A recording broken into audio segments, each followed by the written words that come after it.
Hi guys, எல்லாருக்கும் வணக்கம் guys. இந்த வீடியோவில் நம்ம என்ன பார்க்க போகிறோன்னா, இந்திய அணிக்கு ஆப்போசிட்டாக 3-1ன்னு சொல்லிட்டு சீரீஸ் நாங்கள் வின் பண்ணதுக்கு இதுதான் காரணம்.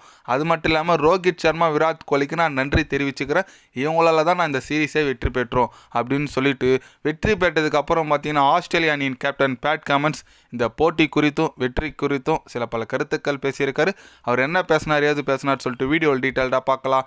அதுக்கு முன்னே நீங்கள் நம்ம சேனலுக்கு புதுசாக வந்திருந்தீங்கன்னா ஒரே ஒரு சப்ஸ்கிரைப் மட்டும் பண்ணிவிட்டு வாங்க, வீடியோக்குள்ளே போகலாம். ஆமாங்க, பேட் கமெண்ட்ஸ் வின் பண்ணவொன்னே என்ன சொன்னாருன்னு கேட்டிங்கன்னா, கண்டிப்பாக இந்த போட்டி எங்களுக்கு ரொம்ப ஒரு தலைவலியாக இருந்துச்சு. ஏன்னா எப்படி ஜெயிக்கணும்னு சொல்லிட்டு நாங்கள் பிளான் பண்ணி ரொம்ப ஹார்ட் ஒர்க் பண்ணி தான் இந்த வெற்றி பெற்றிருக்கோம். அது மட்டும் இல்லாமல் இந்திய அணி நல்லா டஃப் கொடுத்தாங்க. இந்த சீரீஸை நாங்கள் 10 ஆண்டு கழிச்சு வின் பண்ணது ரொம்ப மகிழ்ச்சியாக இருக்குது. அதே போல் ஸ்டாக்காக இருக்கட்டும், போலாண்டாக இருக்கட்டும், டிராவல்ஸ் ஹெட்டாக இருக்கட்டும், எங்கள் அணி வீரர்கள் எல்லாருமே நல்லா பர்ஃபார்மன்ஸ் பண்ணாங்க. அதனால தான் இந்த வெற்றி பெற்றோம். அதே போல் ரோஹித் சர்மா, விராட் கோலி இது போன்ற பிளேயர் ஃபார்ம் அவுட்டில் இருந்ததுனா காரணம் தான் நாங்கள் வெற்றி பெற்றதுக்கு. ஏன்னு கேட்டிங்கன்னா, அந்தமாரி பிளேயர்லாம் ஃபார்மில் இருந்திருந்தாங்கன்னா கண்டிப்பாக எங்களுக்கு ரொம்ப தலைவலி இருந்திருக்கும். சொல்ல முடியாது, அவங்க கூட சீரீஸ் வின் பண்ணியிருக்கலாம். அதனால் இவங்க 2 பேர் ஃபார்மில் இல்லாதனால தான் வெற்றிக்கு முக்கிய காரணம். இவங்க 2 பேருக்கும் நான் நன்றி தெரிவிச்சுக்கிறேன். நன்றி அப்படின்னு சொல்லிட்டு நம்ம பேட் கமெண்ட்ஸ் நெக்லா சொல்கிறாரா, இல்லை வேம்துனே சொல்கிறாரா, இல்லை உண்மையாக அன்பாக தான் சொல்கிறாரான்னு ஒன்றும் புரியல. ஆனால் இந்த மாதிரி பேசியிருக்காருங்க, ரொம்ப வருத்தமாக இருக்குது. ஏன்னு கேட்டிங்கன்னா, ரோஹித் சர்மா, விராட் கோலி ஃபார்மில் இல்லாதனால தான் நான் வெற்றி பெற்றேன்னு சொல்கிறாருன்னா, அப்போ எந்த அளவுக்கு ஒரு முக்கியத்துவ வீரராக 2 பேரும் இருந்துட்டு இருக்காங்க. பட் அவங்க 2 பேர் ஃபார்ம் அவுட் தான். ஆனால் அவங்க 2 பேரையும் பிளைண்ட் பண்ணி சொல்ல முடியாது. வேறு யாரும் கூட ஆடலைங்க. பேட்டிங் பார்த்தீங்கன்னா கேஎல் ராகுல் ஏதோ ஒரு மேட்ச் அச்சு மாரி இருக்குது. ரிஷப் பண்ட் ஏதோ லாஸ்ட் மேட்ச் தான் ஏதோ 50+ போட்டார். இவங்களாம் சேர்ந்து ஆடி இருந்தால் தான் கண்டிப்பாக இது பண்ணியிருக்க முடியும். அதே மாதிரி போலிங்கில் பும்ரா மட்டும்தான் போட்டார். சிராஜில் ஏதோ பேருக்குன்னு சொல்லிட்டு அப்பப்போ ஒரு விக்கெட் எடுத்தார், அவ்வளோதான். சொல்கிற அளவுக்கு எதுவும் பண்ணல. அதனால் எல்லா டீம் ஒர்க்காக பண்ணால் மட்டும்தான் வெற்றி பெற்றிருக்க முடியும்.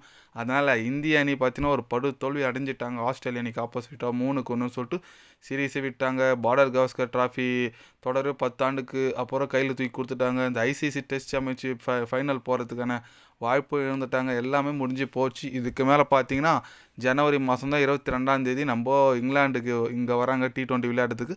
இதுக்கப்புறம் அதுதாங்க போட்டி. அதுக்கப்புறம் வேறு இதில் டெஸ்ட்டே இன்னும் ஒரு 5-6 மாதத்துக்கு எதுவும் கிடையாது. அதனால் கண்டிப்பாக இந்திய அணி பார்த்திங்கன்னா ஒரு நல்ல ஒரு பிளானோட வரணுங்க. நல்ல ஒரு பிளானு, நல்ல ஒரு டீம் செலெக்ஷன் பண்ணால் மட்டும்தான் அடுத்த வர சீரீஸ்லாம் வின் பண்ண முடியும். என்னை கேட்டால் நான் அதான் சொல்லுவேன். ஏன்னா இன்னும் ரோஹித் சர்மா, விராட் கோலி இவங்க 2 பேரும் நம்பின்னு இருக்கக்கூடாது. நல்ல ஒரு டீம் உருவாகணும். நல்ல டீம் உருவாகி இளவீரர்கள் கொண்ட டீம் உருவாங்கினா மட்டும்தான் இந்திய அணியோட ஃப்யூச்சர் பிரைட்டாக இருக்கும்னு நான் நினைக்கிறேன். பார்க்கலாம் செலெக்ஷன் கௌதம் கம்பீர் இவங்களாம் என்ன பண்ணுறாங்கன்னு சொல்லிட்டு. நீங்கள் சொல்லுங்கள், இந்திய அணியில் இந்த மாதிரி பிளேயர் தான் வரணும், இந்த மாதிரி பிளேயர்லாம் வேணாம், யார் யாருக்கு வாய்ப்பு கொடுக்கணும்னு நீங்கள் நினைக்கிறீங்கன்னு சொல்லிட்டு கமெண்டில் சொல்லுங்கள். இது போன்ற ஸ்போர்ட்ஸ் யூஸாக தெரிஞ்சுக்கணுன்னா சேனலை சப்ஸ்கிரைப் லைக் ஒன்று பண்ணிக்கிங்க. கண்டிப்பாக கிரிக்கெட் பற்றி day by day channel update வரும். மறக்காமல் சப்ஸ்கிரைப் மட்டும் கொஞ்சம் பண்ணி வச்சுக்கோங்க. நன்றி, வணக்கம்.